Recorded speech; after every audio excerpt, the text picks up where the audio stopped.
13. The gentleman from Arizona, Mr. Franks, is recognized for 60 minutes as the designee of the Majority Leader. And I thank you, Mr. Speaker. Mr. Speaker, my comments today are heavily contributed to from author of The Nature of War, Ron Tira, and I want to acknowledge him. He's a noted military expert, a noted national security expert, and I appreciate so very much his seminal contribution to these comments. Mr. Speaker, a nuclear Iran poses a severe and unfamiliar risk to the United States and its allies.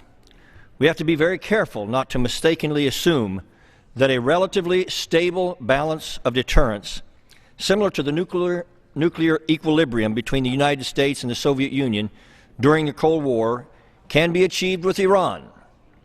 A nuclear Iran represents a very different type of threat that simply cannot be managed.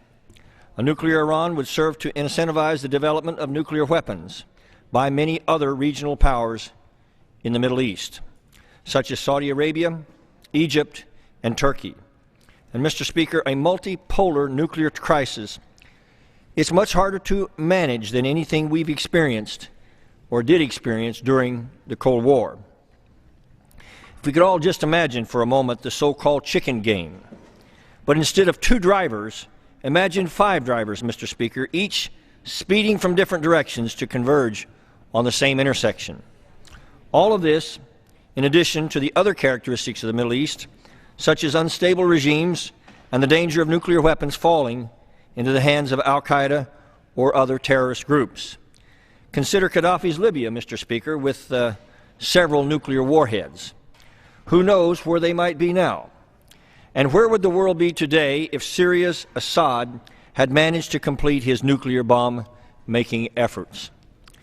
Therefore, Mr. Speaker, the only viable U.S. policy is one of preventing Iran from going nuclear, not this delusional notion of containing a nuclear Iran.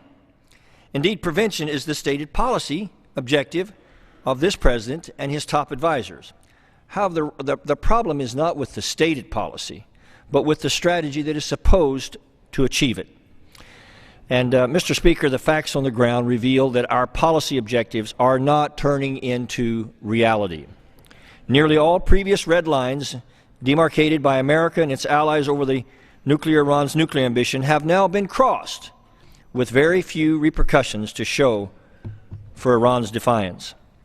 Iran is now enriching uranium in quantities, enrichment levels, and facilities that would have terrified the entire free world only a few years ago. Indeed, at this very moment, a defiant Iran is forging ahead with the development of ballistic missiles, detonators, and other components essential to nuclear weaponization. Mr. Speaker, why do we find it so challenging to realize our policy objectives? Why is the world's sole superpower unable to impose its will on a country whose GDP is comparable with that of Argentina? And many of those whose significant military assets date back as far as arms deals with the Johnson and Nixon administrations. Mr. Speaker, one of the key enabling factors for Iran's nuclear weapons development is the perception of a lack of symmetry between Iranian and American seriousness and determination regarding the nuclear program. But for Iran, it is of the utmost importance, and the regime is willing to take risks and to pay high prices to achieve its objectives, or at least this is certainly how it postures. Mr. Speaker, Iran is successfully deterring its adversaries and positioning itself as ready to face a confrontation, even if its deep-rooted weakness make it unlikely that it could ever withstand such a direct conflict. Mr. Speaker, it's time for us to be candid in questioning the strategic effectiveness of covert and clandestine operations, as important as they are. While the courage and resourcefulness of our intelligence community is unquestionable, and while covert and clandestine operations may inflict some damage on Iran's nuclear program, they cannot and have not been effective in convincing Iran to abandon its nuclearization policy. More significantly, covert and clandestine activities create an illusion of, quote, something being done, thus appearing to justify the fact that we continue. So, Mr. Speaker, we have to realize that covert operations simply cannot be the primary means by which we expect to deter Iran.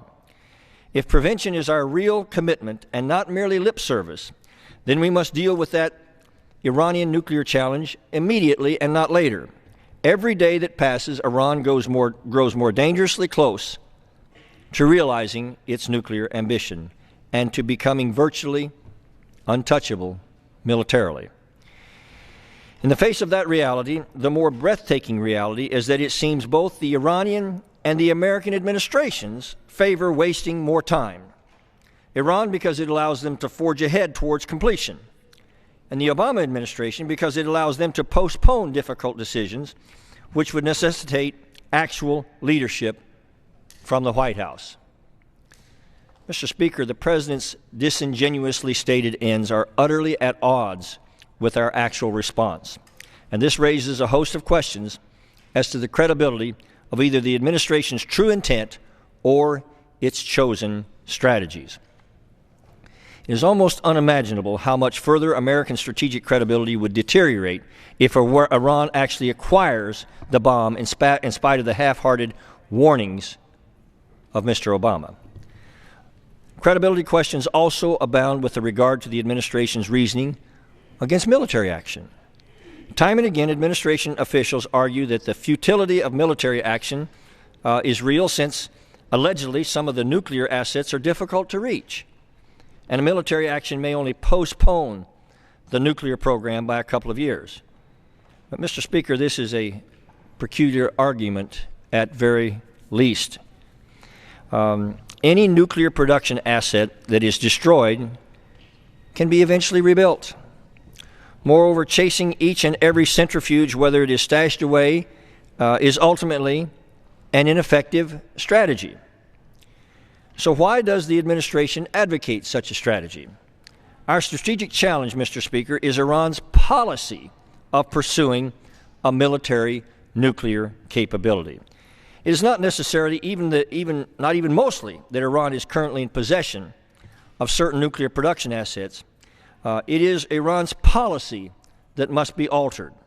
Production assets will then inherently follow. To realize its objectives, the U.S. must compel Iran to alter its policy of acquiring a military nuclear capability and then enforce that policy change over time. If we fail to deprive Iran of nuclear weapons, we will ultimately have to face infinitely more dangerous challenges than those associated with preventing it from going nuclear. Consider the dangers for a moment of conducting a second operation to free Kuwait, only this time once it's been taken over by a nuclear-armed Iran. And none of this even touches upon the grave reality that would emerge once Iran possesses intercontinental ballistic missile capability, along with a strategic reach to our own shores.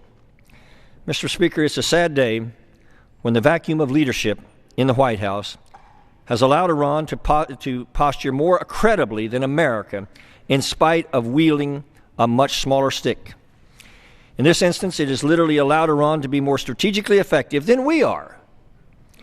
Now, Mr. Speaker, the administration has been trying for a very long time to diplomatically talk its way out of this challenge, or to bluff its way out of the challenge by moving military assets up and down the Gulf, and therefore has made it doubtful that any further such statements or deployments can ever suffice to get the job done. Indeed, they well may have the opposite effect, as the demarcation of the administration's risk tolerance, which to any observer of its actions cap the ends it can reasonably expect to realize. So, Mr. Speaker, this brings us to the critical question that everyone should be asking themselves.